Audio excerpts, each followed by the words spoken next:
សួស្តីអ្នកទាំងអស់គ្នាស្វាគមន៍មកកាន់ BK សម្រាយពេលនេះយើងមកបន្តភាពរបស់យើងពេលចូលតរសាយរឿងខ្ញុំសូមឲ្យអ្នកទាំងអស់គ្នាចុច like និង Subscribe និងចុចសញ្ញាកណ្ដឹងដើម្បីទទួលបានវីដេអូថ្មីៗបន្តទៀតសូមអរគុណ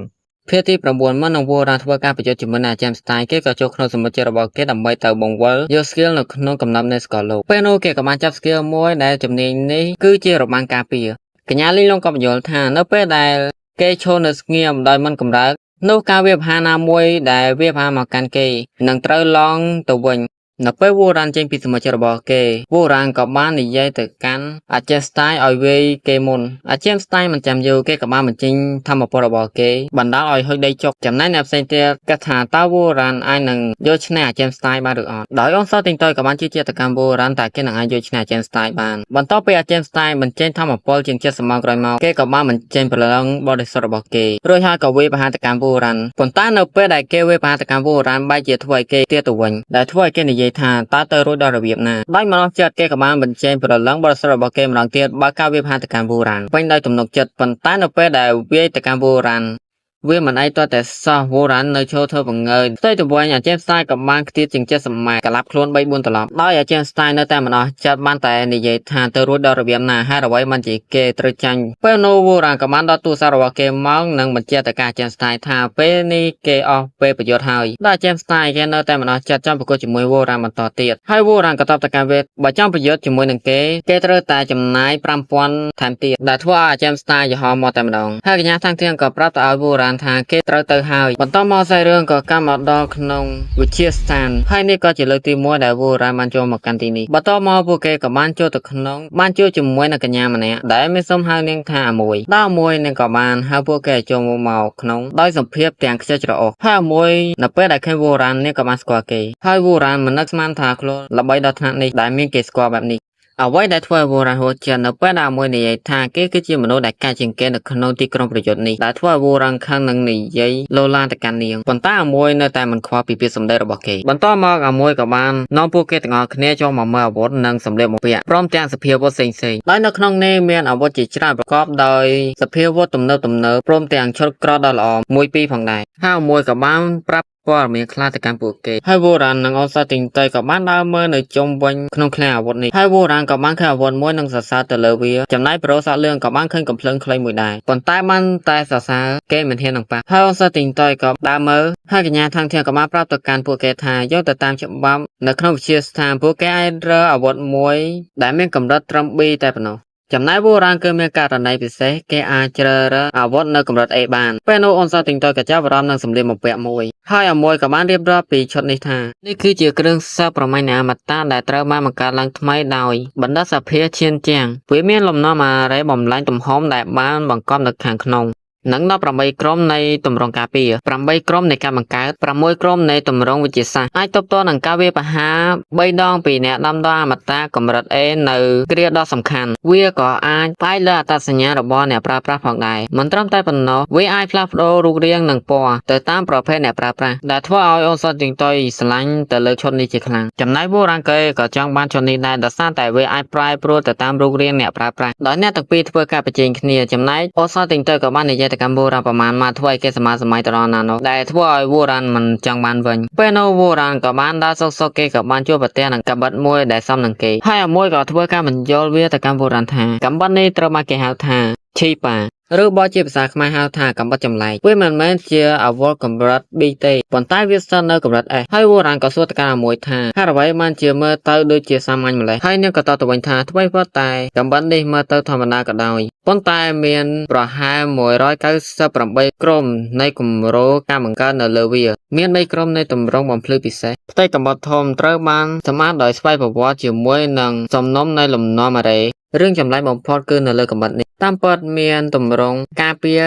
96ឈុតហើយវូរ៉ានក៏បានសរសើរទៅលើវាផងដែរហើយវូរ៉ានក៏ឆ្ងល់តើគ្រឿងសភាវុធកម្រិត S ស្ថិតនៅក្នុងតំបន់កម្រិត A យ៉ាងដូចម្តេចអាមួយក៏តបថាទោះបីជាកាំបិតនេះគឺកម្រិត S ក៏ដោយប៉ុន្តែកម្លាំងវាយប្រហារគឺត្រឹមតែកម្រិត A ធម្មតាប៉ុណ្ណោះកម្លាំងការពារគឺមានតែ B បូកប៉ុណ្ណោះប៉ុន្តែអ្នកត្រូវការគុណវិធី A បូកដើម្បីដោះវាដូច្នេះហើយបានជាគ្មាននរណាម្នាក់បានជ្រើសរើសអាវុធមួយនេះដោយសារតែសមត្ថភាពរបស់កាំបិតមួយនេះគឺខ្សោយពេកនោះហើយជាមូលហេតុដែលខ្ញុំដាក់វានៅក្នុងតំបន់កម្រិត A ហើយវូរ៉ានក៏ឆ្ងល់មិនក៏កាំបិតនេះ នៅមានកម្លាំងការពារទៀតហើយបុរាណក៏ចាប់ផ្ដើមយកកំបិតនោះដើម្បីសាកប្រើពេលតែគេបានចុចប៊ូតុងមួយកំបិតនោះវាក៏បានបំលែងទៅជាខែលការពារវិញហើយបុរាណក៏បាននិយាយថាអាវុធមួយនេះគឺស័ក្តិសមនឹងគេណាស់ហើយគេក៏ប្រាប់អាមួយថាគេនឹងជ្រើសរើសអាវុធមួយនេះប៉ុន្តែអាមួយក៏បានតបថាវាជាអាវុធកម្រិត A អ្នកអាចទទួលបានអាវុធដែលមានកម្រិត A ប៉ុណ្ណោះហើយបុរាណអត់និយាយច្រើនទុកកំបិតវិញរួចហើយក៏ដើរទៅចិត្តនាងពេលដែលគេយកដៃទៅប៉ះស្មានាងគេក៏បាននិយាយទៅកាន់នាងថាអ្នកបាននិយាយខ្លួនឯងថាកំបិតនេះគ្មានប្រយោជន៍ទេទោះបីជាយ៉ាងណា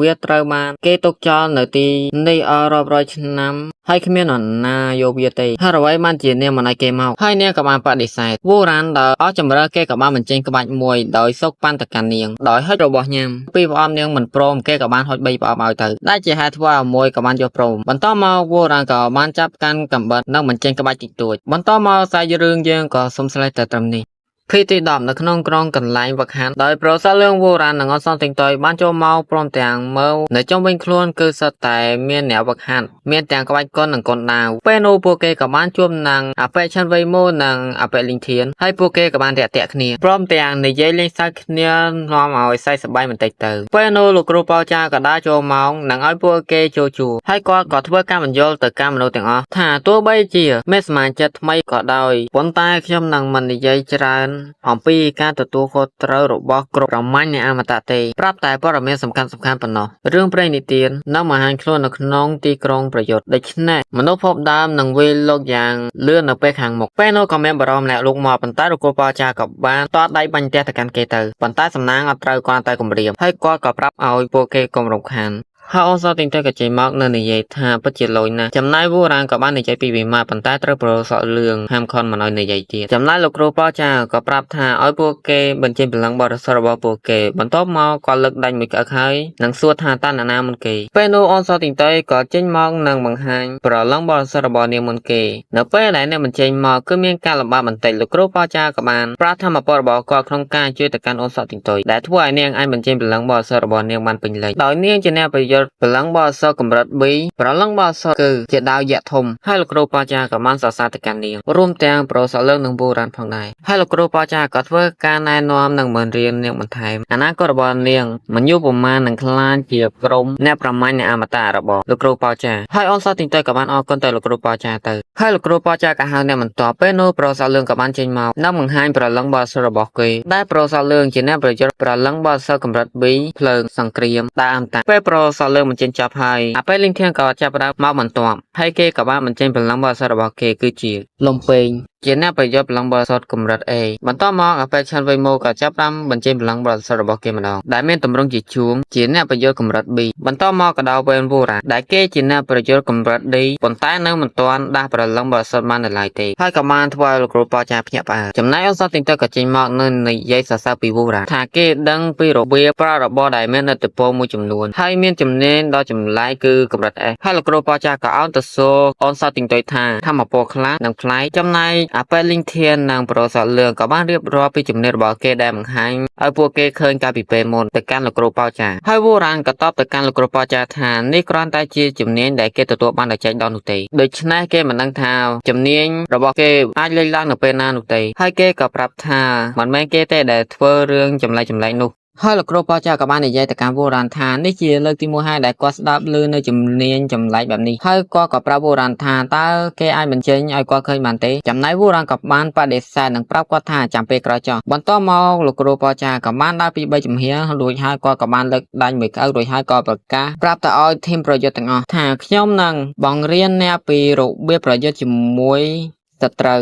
វិធីជៀសវាងគ្រោះថ្នាក់និងវិធីជួយគ្នាទៅវិញទៅមកហើយអ្នកទាំងអស់គ្នាក៏ទទួលបានហើយលោកគ្រូប៉ោចាក៏បានបន្ថែមទៀតថាក្រុមអ្នកប្រមាញ់នៃអមតៈជាធម្មតាមានមនុស្ស50នាក់ក្នុងមួយក្រុមគឺមានមនុស្សចំនួន10នាក់ហើយបន្ទាប់ពីគាត់និយាយបានមួយសន្ទុះគាត់ក៏បានបញ្ចប់រួចហើយក៏ដើរចេញហើយក៏ហៅវូរ៉ានឲ្យទៅតាមគាត់នៅពេលទៅដល់ក្នុងបន្ទប់លោកគ្រូប៉ោចាក៏បានសួរគេថាតើគេដឹងអ្វីខ្លះអំពីកម្រិត D ហើយវូរ៉ានក៏តបថា កម្រិត D គឺជាបន្ទាត់បែងចែករវាងមនុស្សសាមញ្ញនិងអ្នកប្រយុទ្ធព្រលឹងបរិសុទ្ធប៉ុណ្ណោះមានតែពេលនោះទេដែលព្រលឹងបរិសុទ្ធអាចត្រូវបានភ្ញាក់ឡើងហើយលោកគ្រូប៉ោចាក៏តបថាកម្រិត D គឺដើម្បីប្រមូលធម្មពលនៃព្រលឹងបរិសុទ្ធបន្ទាប់មកចាក់គ្រឹះសម្រាប់កម្រិត C ដូច្នេះនៅក្នុងកម្រិត D ការបែងចែកថ្នាក់តូចៗក៏សាមញ្ញនិងច្បាស់ផងដែរធម្មពលព្រលឹងបរិសុទ្ធរបស់អ្នករឹងមាំគ្រប់គ្រាន់ហើយអ្នកអាចឈានទៅមុខបានហើយវូរ៉ានក៏បានយកបន្ទិញបន្ទួយរួចហើយលោកគ្រូប៉ោចាក៏បានបញ្យល់ទៅកាន់គេបន្ថែមទៀតថាហើយបង្ហាញធម្មពលនៃព្រលឹងបរិសុទ្ធរួចស្រូបយកអំណាចនៃព្រលឹងបរិសុទ្ធរវាងឋានសួគ៌និងផែនដីវាយឺតជាងអ្នកដទៃច្រើនដងក៏ពិតមែនប៉ុន្តែតាមការរំពឹងទុករបស់ប្រធានក្រុមអ្នកប្រមាញ់អ្នកអមតៈទាំងអស់នេះគឺអាចមើលឃើញដូច្នេះអ្នកចង់រីកចម្រើនយ៉ាងឆាប់រហ័សបានគឺមានផ្លូវតែមួយគត់ហើយវូរ៉ានក៏តបថាតើគេត្រូវធ្វើដូចម្តេចលោកគ្រូប៉ោចាក៏បាននិយាយទៅកាន់គេទៀតថាទោះបីជា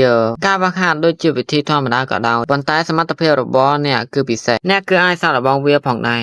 ហើយលោកគ្រូប៉ោចាក៏បានប្រាប់គេពីថ្នាំទឹកមួយដែលជួយឲ្យធម្មពលរបស់គេកើនឡើងបន្ទាប់ពីនិយាយគ្នាអស់មួយសន្ទុះលោកគ្រូប៉ោចាក៏បានបញ្ចេញថ្នាំក្រមនោះមករួចហើយក៏បង្កវាឲ្យទៅកាន់វូរ៉ានហើយវូរ៉ានក៏បានលេបវាចូលទៅក្នុងពោះដែលធ្វើឲ្យគេមានការពិបាកជាខ្លាំងដែលធ្វើឲ្យក្រជានិងមាត់របស់គេមានការហុយផ្សែងរួចហើយលោកគ្រូប៉ោចាក៏បានប្រើធម្មពលរន្ទះរបស់គាត់វាយប្រហារទៅកាន់វូរ៉ានធ្វើឲ្យគេខ្ទមគៀនជាងបន្ទាប់មកគាត់ក៏បានស្ទុះទៅវាយវូរ៉ានសាប់យកឲ្យមិនដល់ដៃទាល់តែសោះដោយម្ដាយចុងក្រោយក៏ធ្វើឲ្យវូរ៉ានដួលចុះនៅ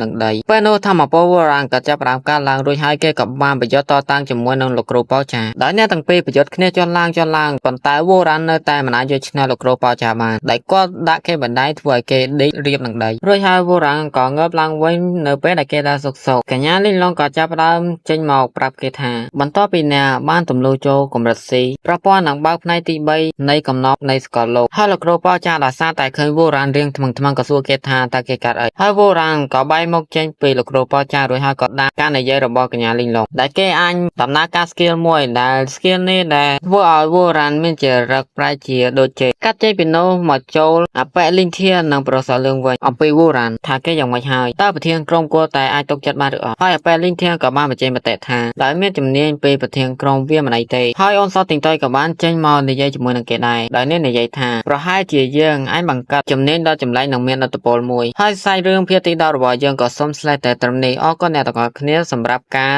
តាមដានទស្សនានៅវីដេអូរបស់ខ្ញុំសូមអរគុណ